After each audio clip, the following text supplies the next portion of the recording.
이제 2차 전도 여행의 중심을 지나서 하반기로 넘어가게 됩니다. 바울은 아덴을 떠나서 그리고 그 다음 행선지인 고린도를 거치고 그 다음에 18절부터는 다시 거기서 또다시 배를 타고 그 다음 행성지로 떠나게 됩니다. 2차 전도 여행에 있어서 가장 중요한 지역들을 꼽으라고 하면 우선은 빌립보라는 곳이 있었고 그 다음은 아덴과 그리고 고린도라는 지역도 매우 중요합니다. 아마 가장 크게 왕성했었던 지역은 바로 고린도라고 할 수가 있고 또 지금 오늘 읽었었던 막바지에 들어서 에베소에 도착하게 되는데 에베소는 2차 전도의 아주 끝자락에서 잠깐 들리게 되는 지역입니다. 그런데 그것이 3차 정도 여행에 있어서는 가장 중요한 중심지가 됩니다. 그 에베소에서의 하나님의 인도하심과 인연을 그려내고 있습니다. 18절에 보면 바울은 더 여러 날 머물다가 형제들과 작별하고 배 타고 수리아로 떠나갈새 브리스길라와 아골라도 함께 하더라 라고 합니다. 그리고 그곳에서 서원이 있어서 갱그리아에서 머리를 깎고 에베소로 오게 됩니다. 보통은 에베소로 오고 나서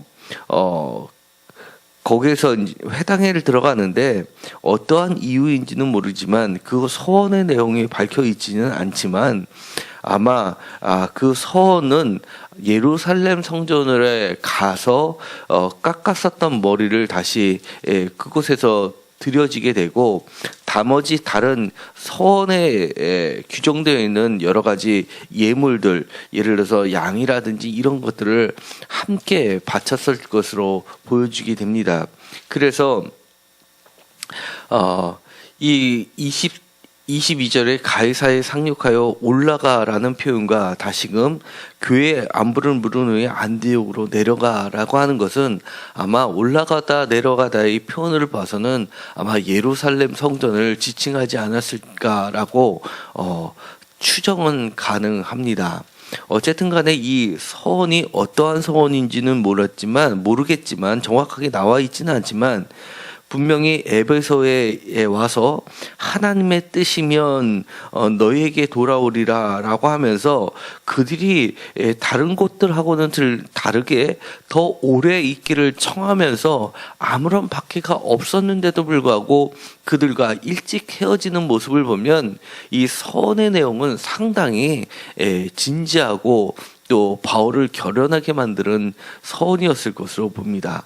아마 이 서원으로 인해서 3차 전도 여행이 다시금 새롭게 시작하는 계기를 마련했던 것은 분명해 보입니다. 아마 2차 전도 여행에서 있었던 여러 가지 이방 사람들의 전도에 대한 어떤 열매들, 그리고 그곳에서 겪게 되는 많은 죽음의 위협들 앞에서 아마 자신의 생명을 내어놓고 그런 하나님 앞에 어떤 순교를 각오하는 어떤 서원, 의연한 결단이 있었을 것으로는 추정이 가능합니다. 가끔 가다가 이렇게 이야기합니다. 서원을 통해서 어떤 신앙을 끌어가는 것은 매우 위험하다고들 합니다. 왜냐하면 그것이 기복 신앙인 것처럼 방향을 틀 수 있기 때문입니다. 어떤 서원을 하고 그것이 이루어지면 하나님을 더 잘 믿겠습니다 라는 형식의 내용은 특히 고3에 가서 대학을 입학만 하면 그리고 좋은 원하는 대학에 가기만 하면 하나님께 어떻게 하겠습니다 라든지 아니면 대학교 4학년 때 취업을 앞두고 나서 졸업하기 전에 취업이 되면 어떻게 하나님께 하겠습니다 라는 식의 그런 서원은 우리들을 신앙생활을 할 때 흔히 볼 수 있는 형태입니다. 그뿐만 아니라 아주 위험한 질병을 걸렸을 때도 이 병물 불치병을 낫게만 된다면 내가 이렇게 헌신하겠습니다라는 그런 식의 서원의 내용들이 많기 때문입니다. 그런데 오늘 우리들에게 가르쳐주는 이 서원의 내용은 구체적으로 나와 있지는 않지만 바울의 서원은 우리들에게 시사하는 점들이 다시 한번 생각하게 하는 점이 있습니다. 바로 서원이 바울을 더욱 강하게 만들었다는 것을 보여줍니다.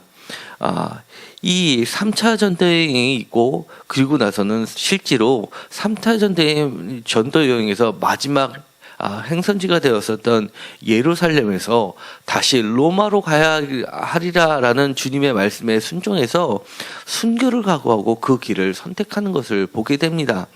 그리고 자신이 3번에 걸쳐서 로마 시민이라고 주장하는 것이 사도행전에서 3번이 나오는데 그 마지막 3이라는 숫자를 해서 완전하게 강력하게 주장했다는 것을 보여주듯이 마지막 죽음의 행로를 선택할 때 다시 한번 자신의 로마 시민권을 드러내는 데 사용했던 것을 보면 아마 이 오늘 읽었었던 이 서원의 이야기는 전체 사도행전에서 바울에게 있어서는 처음이자 마지막으로 등장하는 것이고 이것으로 인해서 그의 마지막 여정을 준비케 했었던 것으로 보여지게 됩니다.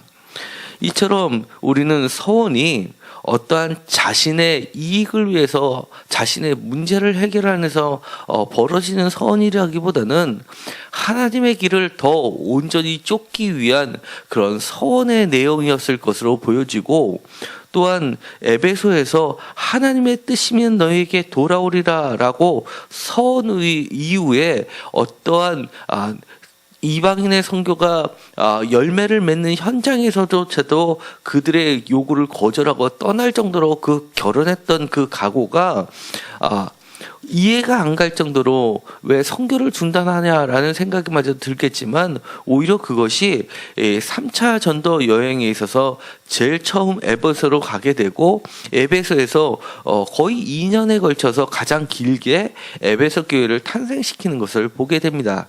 그러니까 이 서원의 내용이 분명하게 하나님의 뜻하고 부합된 서원의 내용이었다는 것을 우리는 짐작하게 됩니다.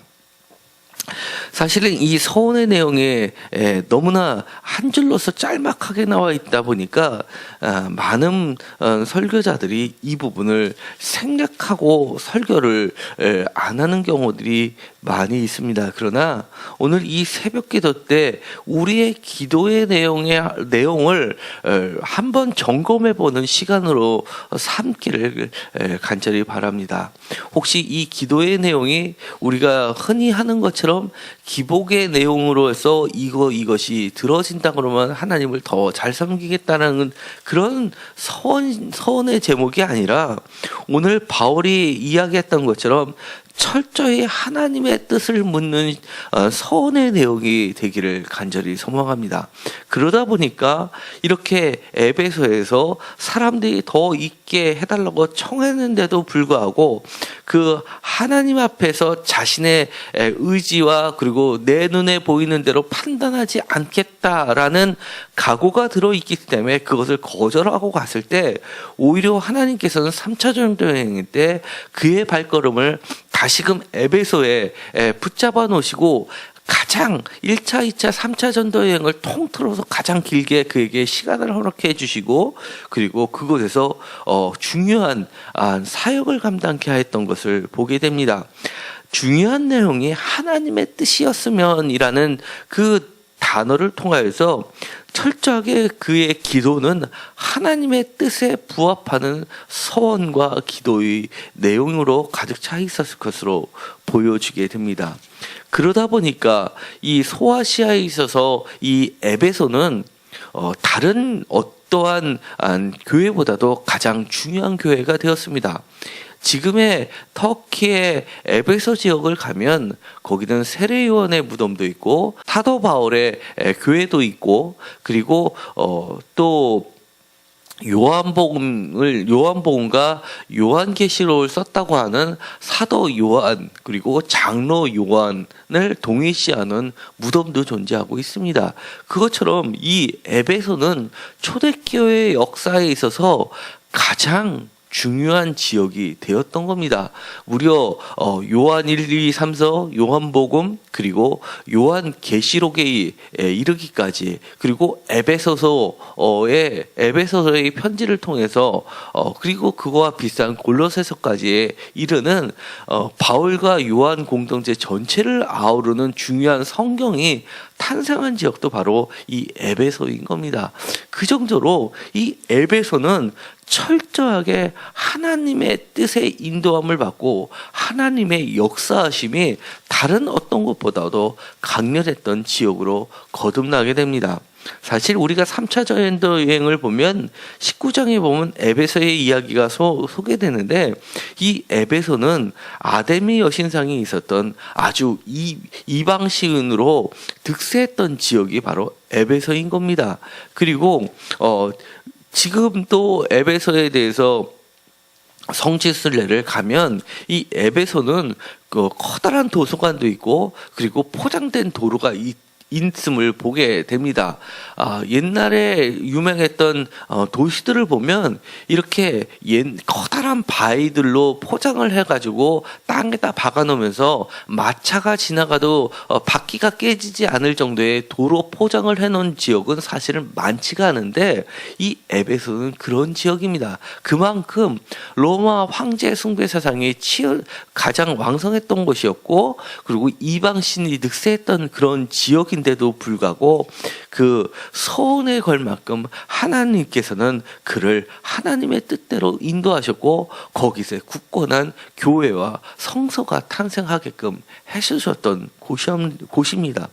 우리가 하나님의 뜻에 맞는 기도와 서원을 할 때는 이렇게 생각지도 못하는 자신의 생각으로는 여기에 오래 머물지 않을 것이다 생각하면서 짧게 머물렀던 지역이었는데 하나님의 뜻이 그를 인도해서 가장 커다란 지역으로 3차 전도여행에서 가장 위대한 지역으로 중요한 지역으로 하나님께서는 변화를 시켜주시고 복되게 해주셨다는 것을 보게 됩니다. 이처럼 우리의 기도의 내용을 다시 한번 점검하고 하나님의 뜻에 맞춰서 하나님의 뜻을 먼저 간구하는 우리의 기도 시간들이 되기를 간절히 소망합니다. 기도하고 마치기로 하겠습니다. 하나님 감사합니다. 때로는 우리들이 우리의 앞에 놓여 있는 여러 가지 어려움들을 두고 기도를 하게 됩니다. 그것도 매우 좋고 바른 방법입니다. 그러나 하나님께서는 우리에게 더 높은 한층 더 높은 수준의 기도를 하기를 원하십니다. 우리가 하나님의 뜻대로 구하는 시간이 되기를 간절히 소망합니다. 우리가 하나님의 뜻에 맞춰서 우리의 신앙의 방향을 틀게 하시고 또 우리의 신앙을 더 한층 높은 수준으로 끌어올릴 수 있도록 더 결연한 서원의 기도를 할 수 있게 하여 주옵소서. 하나님의 뜻대로 간구하는 그 기도는 힘이 있고 능력이 있어서 우리를 더욱 하나님의 뜻으로 인도해 주시는 역사가 펼쳐짐을 오늘 말씀을 통해서 다시 한번 깨닫게 됩니다. 하나님이 함께하여 주셔서 우리의 기도도 바꿔주시고 우리의 하나님의 뜻대로 간구한 그 기도대로 하나님께서는 더 큰 것으로 역사하여 주옵소서. 우리의 삶의 장소가 에베소처럼 풍성한 자리가 되기를 원합니다. 또한 그곳에서 신약성서의 중요한 것들이 탄생했던 지역인 것처럼 우리의 가정과 직장과 사업장에 정말 놀랄만한 하나님의 은혜로 기록되는 장소가 되기를 간절히 소망합니다. 하나님 함께하여 주시옵시고 우리의 삶 가운데 하나님의 뜻이 펼쳐지게 하여 주옵소서. 예수 그리스도의 이름으로 기도드렸습니다. 아멘.